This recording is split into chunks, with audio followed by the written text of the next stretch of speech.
Réveille-toi, l'émission qui reconnecte à l'essentiel, présentée par Valérie Karchi, coach artiste de l'âme et conférencière, fondatrice de Wake Up and Smile. Bonjour mes très chers auditeurs, je suis ravie de vous retrouver pour un nouvel épisode de votre émission Réveille-toi, qui a pour vocation d'éveiller et de réveiller des dimensions encore insoupçonnées en vous, tout l'art d'être en vie. Alors aujourd'hui, j'ai l'immense plaisir d'accueillir une femme qui a été une rencontre marquante il y a quelques semaines, une femme avec un grand F, qui vraiment fait vraiment du bien aux femmes, parce que voilà, elle a vraiment... Elle est gestalt thérapeute, elle est coach, elle est conférencière. Elle est auteure d'un livre qui s'appelle « Domptez vos peurs et libérez votre féminin ». Et également, elle est fondatrice de l'Académie du féminin. Quelle belle académie. Je suis honorée et enchantée d'accueillir Catherine Oberlé dans notre studio aujourd'hui. Merci Valérie, et bonjour à tous et à toutes. Comment vas-tu ? Ça va très bien. Bon. Très très bien dans ces magnifiques studios. Oui, nous avons de très très beaux studios, vous verrez à la caméra. On a la vidéo qui est en place, hein. Donc notre interview va pouvoir être filmée aujourd'hui. Oui. Alors Catherine, j'aime bien commencer mes émissions en te posant une petite question qui sera une petite question rituelle. À partir de cette rentrée, j'aimerais que tu nous partages quel a été ton plus beau réveil. Mon plus beau réveil, mais c'est une question piège, ça. Elle a plusieurs significations et plusieurs sens, effectivement. Ah, oui, parce que oui, il est où le R ? Eh bien voilà, tu mets le R ou tu le mets entre parenthèses ou pas, c'est tout le concept de l'émission Réveille-toi, éveille-toi, se réveiller. Donc ça, c'est un réveil un beau matin. Tu as eu un de tes plus beaux réveils un beau matin. Soit tu as eu un de tes plus beaux réveils dans ta vie, suite à une épreuve, suite à une situation spécifique dans ta vie. Eh bien, je crois que je l'ai eu il n'y a pas très longtemps. Waouh. Et en fait, on en parlait tout à l'heure, mais voilà, Oui. Je suis en train de prendre une grande décision dans ma vie qui est de redevenir nomade.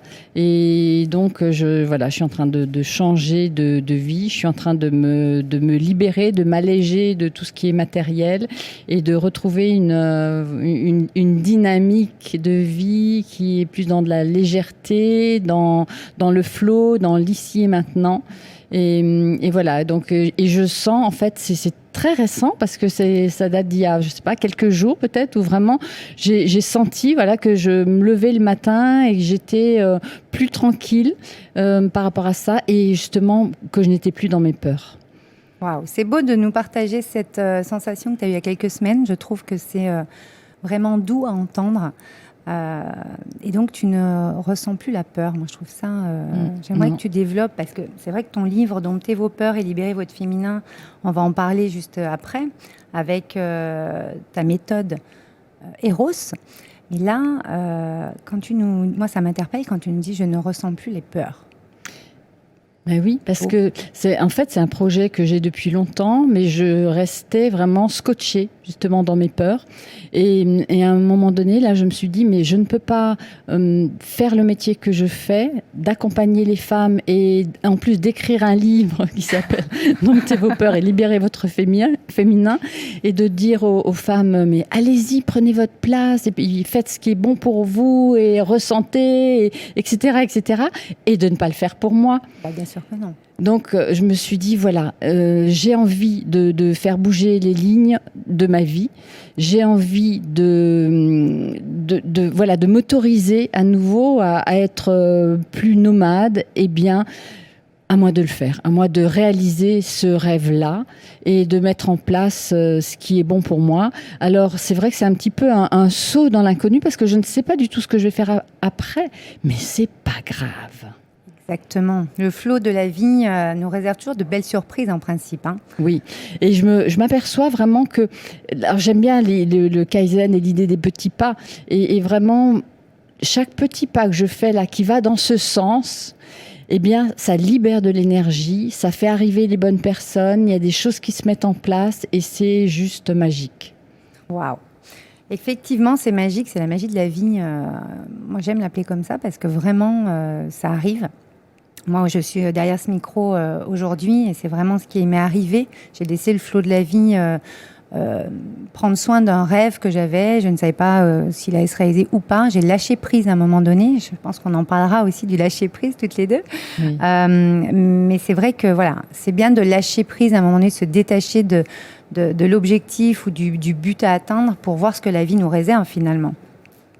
Oui, et c'est vraiment, pour moi, tout ça, ça parle aussi d'un équilibre, mais pas équilibre où il faut chercher absolument le truc parfait, quoi, le point zéro.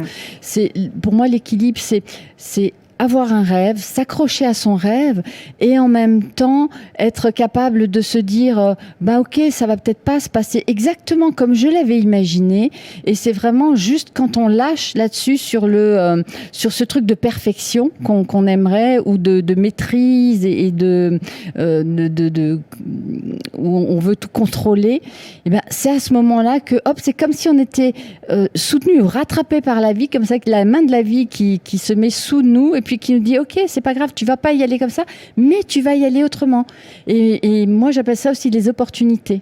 Carrément. Est-ce que ça crée pas un espace justement de possible quand on se fait... Mais bien sûr, moi je parle souvent des œillères, c'est-à-dire qu'on est tellement conditionné, on est tellement habitué à fonctionner d'une certaine manière, à porter un certain type de regard sur les choses, à écouter certaines choses, à entendre, et puis on sait de plus en plus avec les neurosciences comment fonctionne notre cerveau aussi. Donc aujourd'hui, il est vraiment important d'élargir, d'écarter nos œillères, voilà, et de pas être sur ce truc, un peu ce chemin unique, mais vraiment d'écarter les œillères. Alors moi je fonctionne beaucoup avec les méditations ou avec les effets qui nous mettent un peu dans des états de transe et qui vont nous permettre d'aller voir au-delà de ces œillères, et qu'il y a un champ des possibles là, pour le coup, peut être illimité, effectivement. Exactement, ça c'est notre créativité avec un grand C. Créativité, intuition, voilà. Accueillir l'invisible, le monde de l'invisible aussi. Ça, je me sens vraiment de plus en plus connectée à ça aussi. Exactement. Et que ça ne nous fasse pas peur. Et justement, quand on ouvre les œillères, moi j'aime à dire, j'en ai encore parlé la semaine dernière dans une de mes conférences, mais j'aime à dire quand on ouvre, la solution est souvent juste là. Oui. Et puis en fait on la voit pas. Et puis finalement on ouvre. Et hop, elle apparaît, là, sur le côté. Et on se dit, oh, mais on ne la voyait pas, elle était invisible. C'est ce que tu es en train de dire. Et finalement, elle est bien visible à ce moment-là parce qu'on a réussi à ouvrir son esprit, ouvrir son cœur. Je ne sais pas comment toi, tu expliques ça, mais on a vraiment cette... on l'a intégré dans notre champ des possibles. Voilà. Et puis aussi, par rapport au cerveau et aux neurosciences, il y a le fameux SAR, le SAR, qui est cette partie du cerveau en fait qui va aller repérer ce dont on a besoin. Et ça, c'est vraiment super intéressant de se dire que quelle intention, quel message je vais donner à mon cerveau pour qu'il aille trouver ce dont j'ai besoin. C'est génial. Mais c'est génial. Ouais. Donc c'est vraiment apprendre à fonctionner à partir de ça aussi. Et ce qui est intéressant, c'est que du coup, on reprend sa vie en main, on reprend bien sûr la responsabilité de sa vie, mais on reprend aussi les rênes.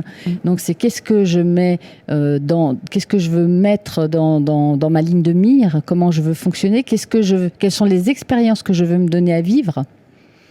Et ça, c'est intéressant, et ça nous donne du coup, moi je trouve que ça me donne un autre goût, un autre appétit pour la vie. Exactement, on se sent en vie là. Oui. Exactement. Alors, on va parler de ton livre que je vais vous montrer un petit peu, si on le voit. Hop. Alors, ton livre, Catherine, tu développes une méthode à l'intérieur. Alors, justement, pour venir pallier, on va dire, à ces peurs, à ces blocages. Il s'adresse aux femmes ou à tout le monde ? Ton livre? Eh bien, en fait, je me suis aperçue lors de salons auxquels j'ai participé qu'il y avait des hommes, qu'il y avait un petit pourcentage d'hommes qui venaient l'acheter. Alors, soit pour eux, soit pour leurs filles ou pour leurs femmes, ou en tout cas pour les femmes autour d'eux, mais aussi pour eux. Et ça, c'est génial. Ou alors, j'ai eu aussi des clientes qui l'ont acheté, puis qui revenaient me voir la séance d'après, qui étaient un peu fâchées, enfin en rigolant, qui disaient « Mais j'en ai marre, j'ai même pas eu le temps de le lire. Encore ton livre, c'est mon mec qui me l'a pris, qui est en train de le lire. Mais les hommes ont une réelle volonté d'ouvrir à leur énergie féminine, leur féminin. Oui, Je pense alors qu'on il y a est dans une époque qui autorise ça. qui autorise ça. Aussi, oui. Et puis ils ont envie de savoir, de comprendre aussi comment fonctionnent les femmes, envie de savoir s'il y a une réelle différence pour l'intégrer aussi dans leur relation. Et puis ils ont aussi envie de savoir où est-ce qu'il y a du commun. Exactement. Parce que souvent, quand je donne une conférence et qu'il y a des hommes qui sont présents, donc moi je parle beaucoup au féminin ou au nom des femmes, etc. Mais je vois toujours les hommes qui sont là, qui me regardent ou qui osent dire « mais nous aussi, nous aussi on ressent ça comme ça » ou « nous aussi on a peur de ça » ou « on a des difficultés avec ça ». Donc, il l'exprime, donc c'est vrai que c'est nouveau oui. qu'il l'exprime comme ça et je trouve que c'est une vraie ouverture pour le coup. Oui, il y a un réel changement. Moi, j'ai vraiment, je le vois, j'y crois très fort. Il y a des hommes qui maintenant accueillent cette part de féminin, qui accueillent leur sensibilité. Voilà. Et ils n'ont plus peur de ça, ils sont OK avec ça. Et c'est important aussi que les femmes puissent les accueillir là-dedans. Et là, on a un rôle important, nous, oui. à jouer. Ne pas oublier, effectivement, de oui. laisser cette place. Oui, parce que des femmes castratrices, il y en a eu beaucoup, il y en a encore un peu. Et je pense que notre part du job est là aussi. C'est de ne pas les castrer, de pouvoir les accueillir, d'être vraiment dans une harmonie. Parce qu'en fait, ça parle aussi de notre masculin intérieur, de comment nous traitons notre masculin intérieur. Donc, c'est aller chercher cet équilibre féminin-masculin en nous pour vraiment apaiser et réconcilier le féminin et le masculin à l'extérieur, donc par les hommes et les femmes, mais aussi accueillir le fait que nous avons tous du masculin et du féminin en nous. Voilà, et puis ce masculin et ce féminin ont vraiment...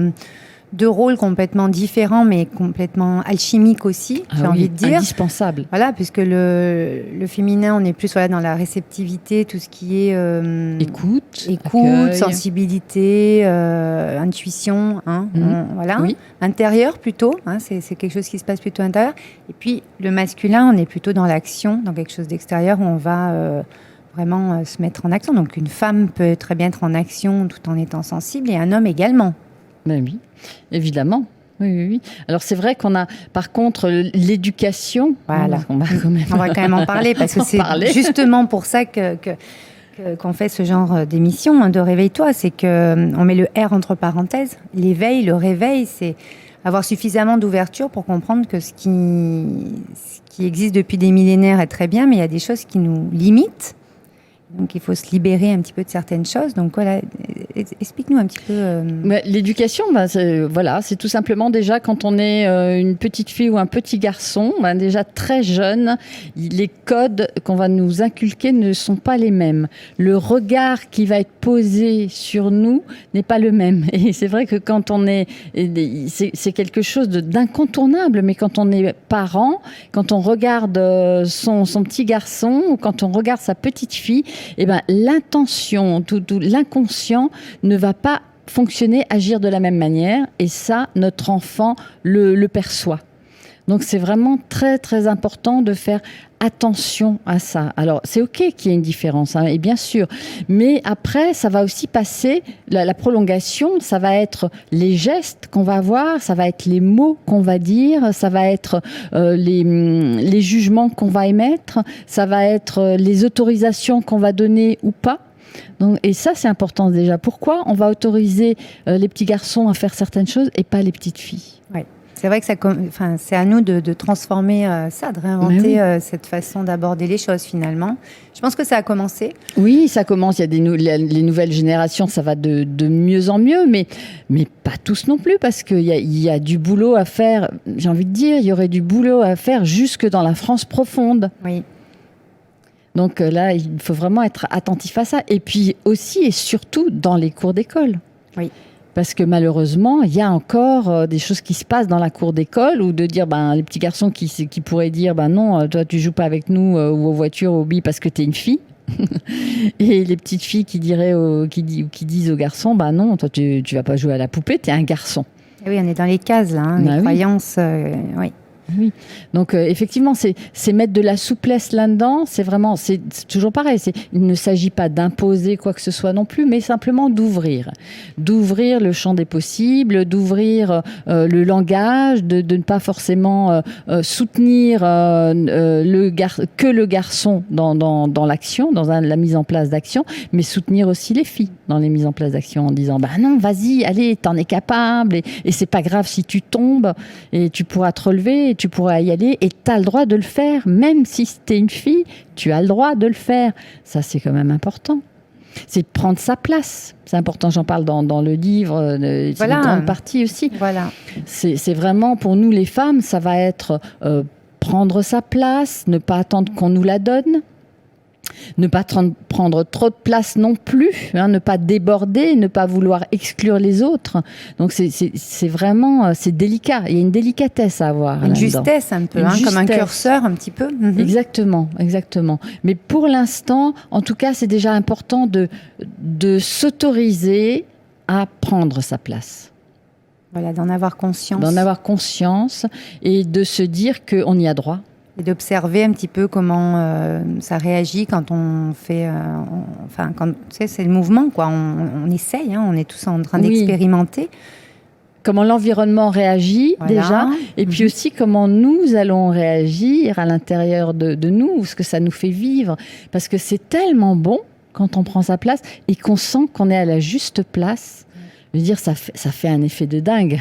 C'est clair, c'est le vrai alignement quand même. Oui. On est vraiment, on se sent aligné. Oui, toi qui aimes bien parler de puissance, pour moi, quand on est à sa place, vraiment qu'on ose la prendre et qu'on y est, il y a une sorte de vibration qui se passe. Et quand on est dans cette vibration, on est dans notre puissance.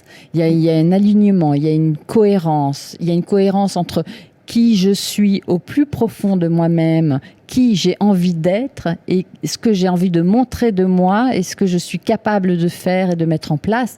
Et là, ça donne un alignement qui nous met, qui ouvre et qui nous met dans notre puissance. Exactement. Et puis ça donne un élan de vie qui permet après d'oser. Je sais que sur ta méthode, les 4 piliers, on a donc la méthode Eros. Donc on a le O de oser. On va peut-être dire un petit peu les 4 l'acronyme, les 4 lettres, pardon. Alors Eros, déjà, pour moi, c'est un petit clin d'œil parce que Eros, c'est l'amour, c'est l'énergie de l'amour, c'est l'énergie de la vie. Et en fait, Freud, le premier, en fait, je ne suis pas psychanalyste, mais quand même, pour en revenir à la Gestalt, qui est le mouvement un peu dissident de la psychanalyse, on va dire. Donc, Freud parlait d'Eros et Thanatos. Eros, l'énergie de la vie, et Thanatos, l'énergie de la mort. Et c'est vrai que nous avons tous ces 2 énergies-là en nous. Oui. Et ces 2 énergies qui j'ai envie de dire là aussi qu'il faut savoir dompter, qu'il faut arriver à dompter, qu'il faut arriver à c'est pas les ignorer, c'est ne pas vouloir faire sans. Et vraiment, au contraire, savoir que ces 2 énergies existent, elles sont bonnes, elles communiquent d'une certaine manière entre elles aussi, mais c'est comment donner la priorité à Eros. Et Eros, donc dans cette énergie de vie, après je me suis amusée avec le E, le R, le O, le S. C'est super. Vraiment, moi je trouve que c'est une belle résonance justement parce que on a le E de écouter vos ressentis et aimer avec force et liberté. On vient d'en parler pas mal avec la puissance, etc. Oui, et puis j'aime bien. Et c'est aussi, même au-delà, c'est aussi explorer son histoire, savoir d'où je viens. C'est justement l'explorer pour l'écouter, pour savoir quels sont les signes, qu'est-ce que ça dit de moi. Et parce qu'il y a une partie importante aussi, moi, que je fais dans mon travail d'accompagnement, c'est de faire la paix avec son histoire, de faire la paix avec ses racines. Parce qu'aujourd'hui, on ne peut pas rayonner. Moi, mes 3 thèmes de base, je dirais, c'est prendre sa place, s'épanouir et rayonner. Oui. Et on ne peut pas rayonner si on n'a pas fait la paix avec son histoire, avec ses racines, avec sa lignée même. Et à partir de là, on va pouvoir rayonner dans sa vie de femme, on va pouvoir rayonner dans son business. C'est toute la puissance dont on parlait tout à l'heure, non ? Exactement. Voilà. Donc le E, écoutez vos ressentis, aimer avec force et liberté. Le R, ressentir et agir avec authenticité. Quel beau mot. Authenticité. Oui. Et oui, rester authentique, c'est quand même avoir cette vérité et l'exprimer, pouvoir oser l'exprimer et l'accepter, j'ai envie de dire. C'est ma valeur phare, ouais. L'authenticité. C'est vraiment c'est l'endroit où, pour moi, je ne sais pas faire autrement. C'est beau. Oui. Très, très beau, parce qu'il faut avoir le courage d'être authentique. Tu parles d'audace oui. et de courage beaucoup dans le livre. Et oui. Moi, je pense qu'il faut arriver à quand même oser être authentique. Parce qu'on est dans sa vérité quand on est authentique. On est dans sa vulnérabilité quand on est authentique. Mais ne sommes-nous pas humains ? Oui, tout à fait. Et c'est quelque chose qui n'est pas toujours bien perçu, bien entendu. Même dans le domaine dans lequel je suis actuellement, je vois bien encore que parfois ça peut, entre guillemets, choquer certaines personnes de me voir dans cette simplicité-là, j'ai envie de dire, dans cette authenticité-là. De dire bah oui, je suis comme ça et j'ai pas envie de mettre un masque, j'ai pas envie d'être dans ce qu'on appelle nous un faux self, j'ai juste envie d'être moi et d'être naturel. C'est tout à ton honneur. Oui, merci. Non, mais par contre, c'est vraiment, pour l'avoir expérimenté en entreprise à l'époque, quand je travaillais en entreprise, je sais que ça ne passait pas du tout. Et on me regardait en me disant mais qu'est-ce qu'on va faire de vous? J'avais authenticité, spontanéité, les deux trucs qui sont juste voilà, c'est l'ovni quoi. Et on me disait non, ça va pas le faire. Comment t'as fait pour garder cette faculté de pouvoir avancer quoi qu'il arrive en étant authentique et spontané? Parce qu'il y a des personnes qui voudraient l'être ou qui le sont par moment, pendant quelques minutes, quelques heures, n'arrivent pas à le maintenir. Donc, je pense que ça serait intéressant. Travailler sur soi, ne pas lâcher. Ça fait 20 ans que je travaille sur moi, même un peu plus maintenant. Et la Gestalt thérapie m'a beaucoup aidée. Je crois que c'est vraiment avec la Gestalt que j'ai compris ça, que j'ai saisi ça, que j'avais le droit d'être authentique, j'avais le droit d'être comme je suis. Alors que la psychanalyse m'enfermait un petit peu dans quelque chose où il faut être. En plus, en France, moi j'ai beaucoup voyagé, j'ai beaucoup vécu à l'étranger. Et c'est vrai que quand je suis revenue en France, en fait, c'est là que le problème s'est posé. Tant que j'étais en Afrique, ça passait super bien. Toute cette authenticité et cette spontanéité étaient bien accueillies parce que c'est quand même un peu la couleur aussi, j'ai envie de dire, de ce continent-là. Et la France, pas tellement. La France, on m'a fait remarquer que, en tout cas, j'ai senti, on travaille beaucoup avec l'intellect. On aime bien les intellos en France. Donc, c'est un petit peu les cases, c'est un petit peu le cadre... Qui est mis là. Oui, donc je suis passée un peu quand même, je joue, voilà, je passe d'une case à l'autre. Okay. Avec le livre, ça me permet d'être un peu aussi, de fréquenter des intellectuels que j'aime beaucoup. Il y en a qui sont vraiment charmants. Mais voilà, toujours en restant qui je suis. Ça, c'est vraiment important. Et je me suis rendu compte que, en fait, j'étais malheureuse, mais vraiment très malheureuse quand j'essayais d'être quelqu'un d'autre. Et voilà, donc c'est justement, on en vient au haut de Eros, de la méthode Eros, de oser. C'est-à-dire que quand on est dans son authenticité, normalement, on va avoir plus de facilité, à mon sens, puisque c'est une de mes valeurs également, l'authenticité. Je pense qu'on va avoir plus de facilité à oser faire des choses et à être indulgente avec soi-même pour accueillir ce qui doit venir à ce moment-là. Parfois, c'est pas exactement ce qu'on aurait voulu. Oui. Alors moi, j'ai fait un gros travail. J'étais une grande perfectionniste. Donc j'ai beaucoup travaillé. En plus, j'étais dans un métier à l'époque qui demandait ça aussi. Mais donc j'ai beaucoup travaillé là-dessus pour pouvoir. C'est quel métier ? C'était dans l'aérien. Donc je m'occupais de toute la partie technique des avions et des plans de vol pour les commandants de bord. Donc effectivement, par essence, ce métier-là demande d'aller jusqu'à la perfection. Parce qu'on mettait la sécurité des passagers en jeu. Donc c'est vrai que c'était important, mais j'en étais devenue chiante. C'est pour ça que tu parles de perfection à chaque fois. Dans le livre, t'en parles. Oui. Justement, on en a parlé tout à l'heure en début d'émission. Cette perfection dont il faut savoir se détacher. Oui, parce qu'en fait, je demandais aux autres d'être parfaits, mais je me demandais à moi-même d'être parfaite aussi. Et ça fait que j'étais tout le temps en train de me juger. Je parle dans le livre et dans les conférences, je parle souvent aussi de mon gremlins intérieur. C'est-à-dire, c'est cette voix qui est là, qui est tout le temps en train de m'observer, de me regarder, de me juger, de m'écouter, de me dire, ah, mais t'as vu, t'aurais pu faire mieux, ou alors, oh, c'est nul ce que t'as fait là. Enfin, tous ces trucs qu'on connaît bien. Ah oui. Nous, les femmes. On est très très forte pour ça. Et la différence qu'il y a quand même avec les hommes sur ce sujet-là, c'est que sur le thème d'oser, souvent les femmes, on attend d'être prêtes à 100%. Justement, ce côté perfectionniste fait que on est dans une forme d'attente de quand je serai prête, j'irai. Ou quand je serai prête à 100%, j'irai. C'est dingue. Alors que les hommes vont y aller quand ils sont prêts à, je sais pas, 20, 30, allez, oui, c'est vrai. 40%. Oui, mais justement, ça laisse place à la magie, justement, dont on parlait tout à l'heure, non ? D'être à 20-30% et de laisser faire ce qui doit être fait derrière, oui, venir ce qui doit venir derrière. Nous, les femmes, c'est vrai qu'on a eu beaucoup d'injonctions, t'en parles dans le livre également, toutes ces injonctions de perfection forte, toutes ces peurs qu'on a irrationnelles. Soit belle, soit jolie, soit gentille. Voilà, ça devient des fois quand même assez irrationnel. Hein. On en arrive à des sommets, là. C'est vrai que c'est quand même compliqué d'assurer sur tous les fronts parce que c'est pas possible en fait. Et puis d'être une image, enfin, oui. on n'est plus ça, c'est terminé. Mais il faut tenir, faut lutter parce que il y a quand même beaucoup d'injonctions extérieures encore quand je vois dans les magazines, oui, dans les vidéos, je veux dire ça dans continue les discussions, quand même, dans les conversations, oui. Tout simplement du quotidien presque, que ce soit au travail ou dans même sa les sphère, mots qui sont utilisés, il faut être vraiment très attentive à ça. Alors sans aller trop loin non plus, mais faut surveiller le langage du quotidien aussi, c'est vraiment important.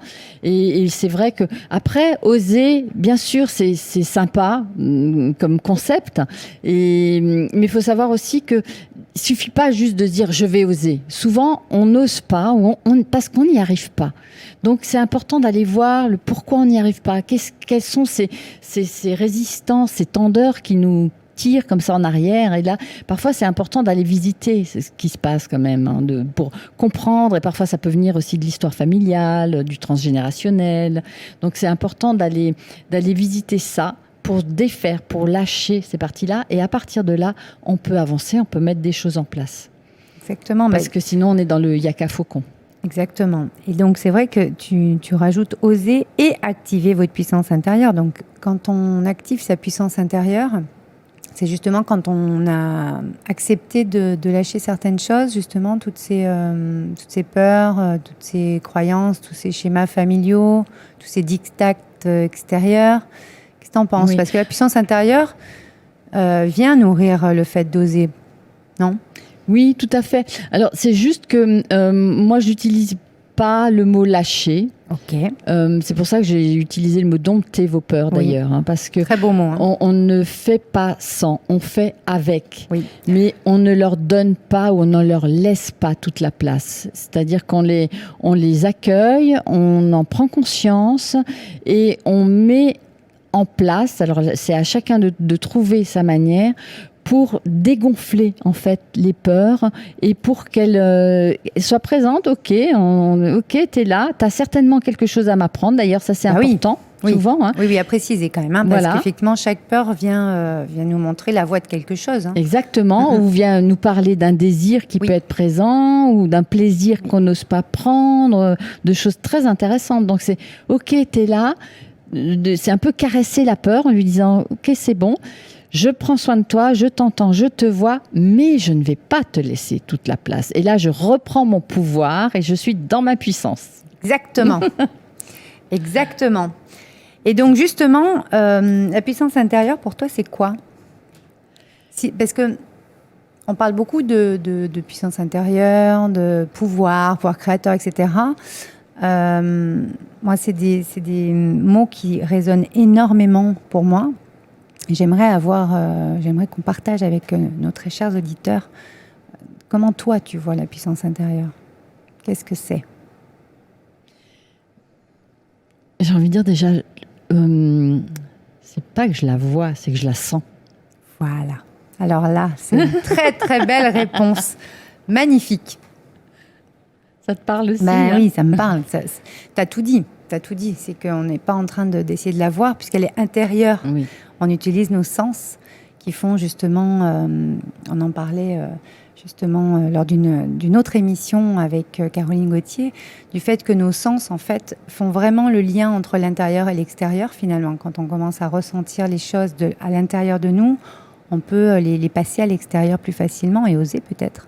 Mais bien sûr, parce que nous sommes un corps quand même, ne l'oublions pas. C'est notre corps, nous sommes un corps avec des sens, et que on dit souvent, on parle de la voix du corps, hein, on parle des messages que le corps nous donne.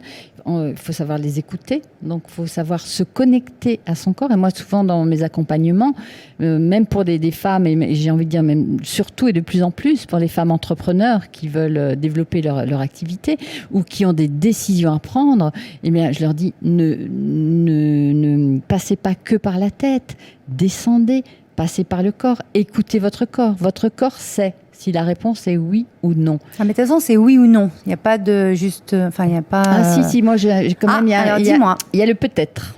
Alors, dis-moi. Il y a le peut-être, parce que là, je l'ai inclus. C'est vrai que j'ai hésité. J'ai une belle illustration dans le livre là-dessus aussi. C'est que, comme souvent les femmes, en fait, elles ne sont pas connectées à leur corps. Et donc, elles ont souvent du mal à dire non. Dans un tas de situations, même sans donner trop de détails, mais dans plein de situations, on dit oui parce que on n'a pas osé dire non, ou on n'a pas su qu'en fait c'était pas bon pour nous. Alors moi, ce que je propose, c'est quand vous n'êtes pas sûr comme ça, sortez la pancarte du peut-être et donnez-vous un petit délai. Ça peut être peut-être. Là, je sais pas tout de suite. Alors peut-être, mais je te réponds dans 5 minutes, 10 minutes ou demain. Ok, je vois la nuance de ce que tu veux dire. C'est que le peut-être, en fait, c'est ce temps nécessaire finalement pour savoir si c'est un vrai oui ou un vrai non. Oui, pour ne plus être dans l'urgence et dans le truc de... Tu sais, parfois on nous dit non mais allez, dépêche-toi, mais il me faut une réponse tout de suite là. Dis-moi oui ou non. C'est oui ou c'est non.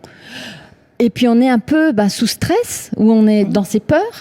Et justement, à ce moment-là, il y a tout le circuit hormonal qui est en branle. Là, donc on n'est pas capable de prendre la bonne décision. Complètement.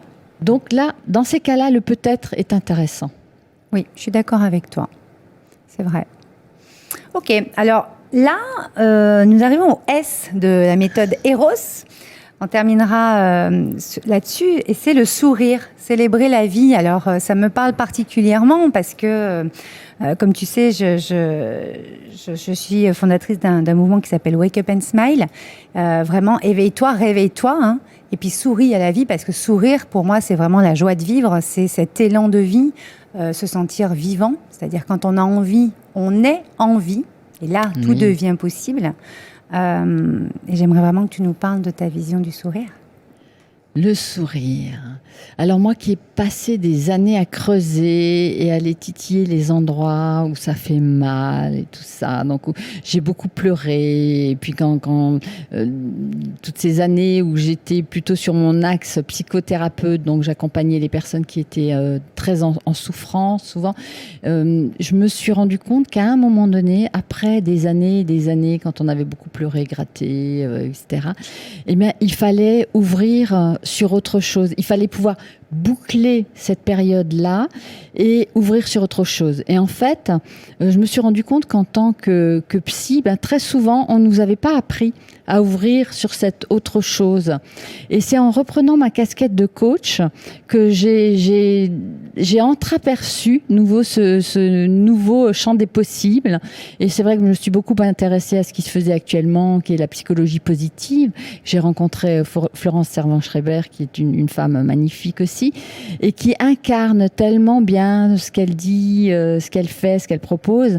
Et là, je me suis dit, ah oui, mais oui, le bonheur, c'est ça, c'est déjà changer son mindset, changer sa manière de regarder, enfin le regard qu'on pose sur la vie, et de simplement parfois, même quand ça va mal, juste accrocher un sourire sur ses lèvres comme ça, et puis se dire ok, ça ira mieux demain.